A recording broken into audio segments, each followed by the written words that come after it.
आप सभी को मकर संक्रांति की ढेरों शुभकामनाएं। आज मैं मकर संक्रांति की पूजा विधि आपको करके बताने वाली हूँ कि हमें मकर संक्रांति में किस प्रकार से पूजा करनी चाहिए, क्या दान करना चाहिए और किस प्रकार से मनाना चाहिए। दोस्तों, मकर संक्रांति के दिन विशेष रूप से सूर्य भगवान की उपासना की जाती है और सूर्य भगवान की उपासना करने के लिए इस दिन मकर संक्रांति के दिन हमें ब्रह्म मुहूर्त में यानी कि सूर्योदय से पूर्व ही उठना होता है और इसमें लाल चीजों का विशेष महत्व होता है। तो मैं कलश की स्थापना कर रही हूँ और लाल चंदन से इस प्रकार से मैंने तांबे के लोटे पर एक स्वास्तिक बना लिया है और इसमें हम थोड़ा सा गंगा जल डालेंगे, हल्दी की गांठ, सुपारी, सिक्का और थोड़ा सा इसमें अक्षत डालेंगे, जो भी हम कलश स्थापना में चीजें यूज करते हैं। साथ में इसमें थोड़ा सा लाल चंदन भी डाल देंगे और यहाँ पर देखिए हम अष्टदल कमल बनाने के लिए गेहूं का इस्तेमाल करेंगे।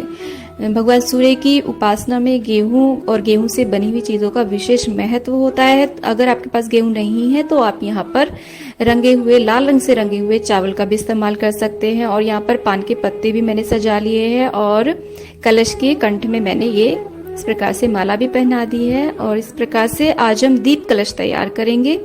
तो ये पूजा आपको सुबह सुबह करनी है ब्रह्म मुहूर्त में उठ करके और लाल वस्त्र धारण करने चाहिए। अगर नहीं कर सकते हैं तो पुरुष हाथ में लाल कलावा बांध ले पूजा करते समय और स्त्रियां अपने हाथों में लाल चूड़ियां पहन ले, लाल आसन पर बैठ करके इस पूजा को करें। इस प्रकार से देखिए मैंने सभी भगवान को माला अर्पित कर दी है। अब हम भगवान गणेश की स्थापना करते हैं। एक पान रख दिया है, उसके ऊपर अक्षत रख दिए हैं और गणेश जी की भी स्थापना करेंगे और एक सिक्के के ऊपर मैंने मौली लपेट करके गौर बना ली है। इस प्रकार से देखिए मैंने एक चौकी के ऊपर भी लाल कपड़ा बिछाया और यहाँ पर तांबे के सूर्य भगवान भी रखे हैं। अगर आपके पास सूर्य भगवान का विग्रह नहीं है तो आप गेहूं से भी सूर्य भगवान बना सकते हैं। अब हम अर्घ्य का लोटा तैयार करेंगे, वो भी तांबे का ही हमें लेना है और उसके अंदर हमने थोड़ा सा जल डाल दिया है और उसके बाद में थोड़ा सा लाल चंदन डालेंगे। देखिए सूर्य भगवान की पूजा में लाल चंदन का बहुत ही ज्यादा महत्व है, तो आप लाल चंदन की व्यवस्था अवश्य रूप से कर ले और थोड़े से अक्षत ऐड कर देंगे और थोड़ा सा गुड़ का भी बहुत ज्यादा महत्व माना जाता है और गुड़हल का पुष्प तो बहुत ही अनिवार्य होता है अगर आपको मिल पाता है, नहीं तो आप गुलाब के पुष्प का भी यूज कर सकते हैं। तो देखिए इस तरीके से हमने किस प्रकार से चौकी सजाई है। सभी पूजा में सर्वप्रथम हमें पवित्रीकरण करना होता है, तो 3 बार हम आचमन करेंगे और चौथी बार में अपने हाथों को धो करके पवित्रीकरण कर लेंगे और इसके बाद में हम दीप का प्रज्वलन करेंगे और वरुण कलश देव से प्रार्थना करेंगे। दोस्तों, सबसे पहले हम सभी देवी देवताओं का आवाहन करेंगे। हाथ में थोड़े से अक्षत और पुष्प लेकर के हम आवाहन करेंगे कि हे सभी देवी देवताओं, आप हमारे पूजन में आइए, हमारी पूजन और हमारी सेवा स्वीकार कीजिए और अपनी कृपा हमें दीजिए। इस प्रकार से इन्हें छोड़ते हुए सभी देवी देवताओं को हम आवाहन करेंगे। भगवान सूर्य का भी हम आवाहन कर लेंगे और इसके बाद में हम सभी देवी देवताओं को बारी बारी से स्नान कराएंगे, कुछ की मदद से। कुछ नहीं है तो आप किसी चम्मच का प्रयोग भी कर सकते हैं। तो जल के लोटे में इस तरीके से देखिए सभी को स्नान करा देंगे और भगवान सूर्य नारायण का मंत्र बोलते रहेंगे, गणेश जी का मंत्र बोलते रहेंगे, जिनको भी स्नान कराएंगे। धूप जला देंगे और इसके बाद में वस्त्र रूपी कलावा भी अर्पित कर देंगे। यहाँ पर लाल चीजों का बहुत ही विशेष महत्व होता है, आप चाहे तो जनेऊ भी अर्पित कर सकते हैं। दोस्तों, ये जो पूजा है इसमें आप कलश स्थापना अवश्य रूप से करें क्योंकि एक बड़ी पूजा है। ये डेली यूज की जो पूजा होती है उसमें तो कलश की स्थापना इतनी कंपलसरी नहीं होती, लेकिन क्योंकि ये वर्ष में एक बार पूजा होती है तो आप कलश की जरूर स्थापना करें। अब देखिए ये लाल चंदन है, ये मार्केट में बनाया आता है। 2 तरह के लाल चंदन आते हैं, एक तो सूखा आता है और एक इस तरीके से टीका बना हुआ आता है। तो इस प्रकार से लाल चंदन से हम टीका कर देंगे।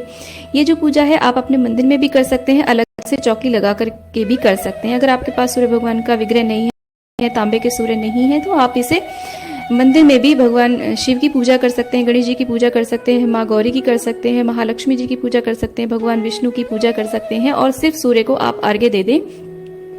देखिए मैंने सूर्य भगवान की किरणों को भी इस तरीके से टीका लगाया है। इसके बाद में बारी बारी से हम अक्षत अर्पित कर देंगे सभी भगवान को और इसके बाद गंध अर्पित करेंगे। जो सूर्य भगवान का विग्रह है उसमें मैंने उनकी किरणों को भी, उनके जो 7 घोड़े हैं उनको भी मैंने यहाँ पर टीका किया है। जो सारथी है उसको भी टीका किया है, तो यहाँ पे गंध भी हम अर्पित कर देंगे भगवान जी को।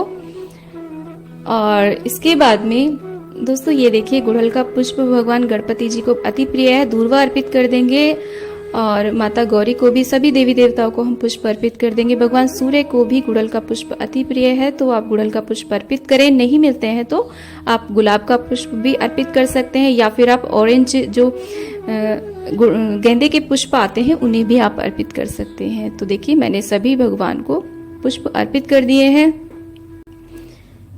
तो दोस्तों मकर संक्रांति के दिन हमें विशेष रूप से सुबह जल्दी उठ करके स्नान करना चाहिए, और स्नान हमें सादे पानी से ही करना चाहिए, गर्म पानी से स्नान नहीं करना चाहिए। लेकिन अगर आपकी तबीयत वगैरह खराब है तो आप इस दिन गर्म पानी से स्नान कर सकते हैं, परंतु स्नान अवश्य रूप से करना चाहिए। कहते हैं कि जो व्यक्ति इस दिन स्नान नहीं करता है वो 7 जन्म तक निर्धन और रोगी बना रहता है। तो इसलिए इस दिन अवश्य रूप से स्नान करना चाहिए, वो भी सूर्योदय से पहले उठ करके, और ये पूजा भी सुबह सुबह ही हमें करनी है। इसके बाद में हम कोई भी लाल फल, इसमें ध्यान रखिए आपको अनार अर्पित नहीं करना चाहिए, लाल फल, सेब, कोई भी मीठा लाल फल हम अर्पित करेंगे।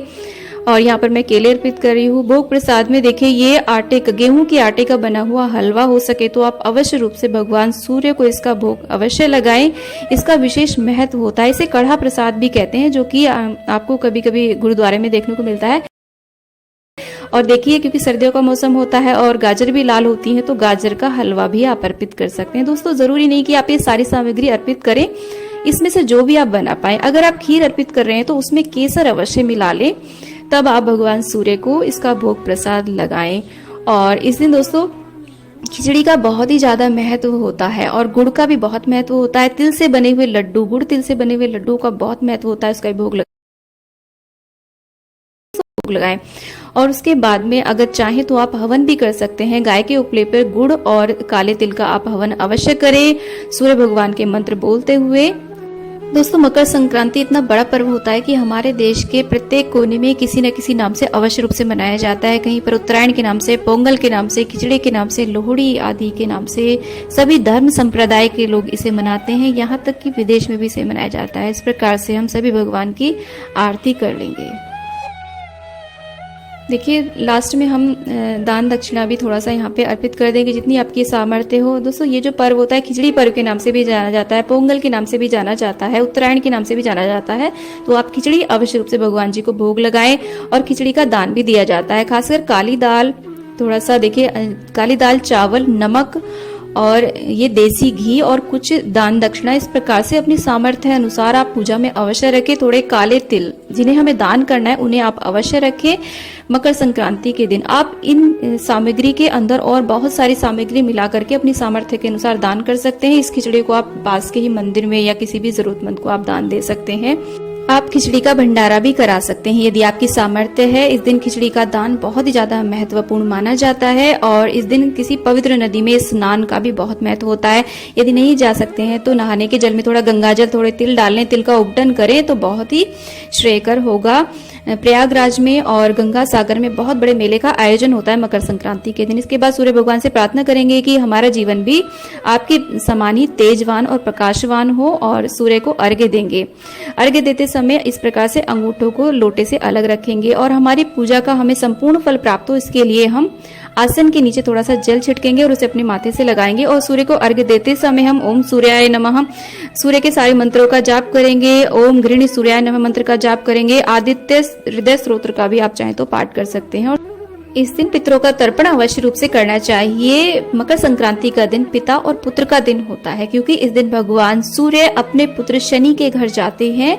तो इसी प्रकार से सभी पुत्रों को, अपने पिताओं को इस दिन तिलक करना चाहिए, पैर छूकर उनका आशीर्वाद प्राप्त करना चाहिए। यदि पिता दूर रहते हैं तो कम से कम फोन पर बात करके उनका आशीर्वाद अवश्य रूप से प्राप्त करना चाहिए, क्योंकि पिता पूरे परिवार के सूर्य होते हैं, और जो सूर्य भगवान है वो सारे ब्रह्मांड के आत्मा के कारक हैं, और वो सभी ग्रहों के स्वामी हैं। तो यदि सूर्य भगवान प्रसन्न होते हैं तो हमारे जीवन में उन्नति आती है, हमारे जीवन में तेज प्रकाश आता है, और हम इस संसार में सूर्य के समान ही चमकते हैं। हमारा एक व्यक्तित्व प्रभावशाली बनता है। तो सूर्य की उपासना इस प्रकार से हमें मकर संक्रांति को अवश्य रूप से करनी चाहिए। तो दोस्तों उम्मीद करती हूँ कि वीडियो आपको ज्ञानवर्धक लगा होगा। वीडियो ज्ञानवर्धक लगा है तो वीडियो को लाइक करें, चैनल पर नए तो चैनल को जरूर सब्सक्राइब करें। जय सूर्य भगवान।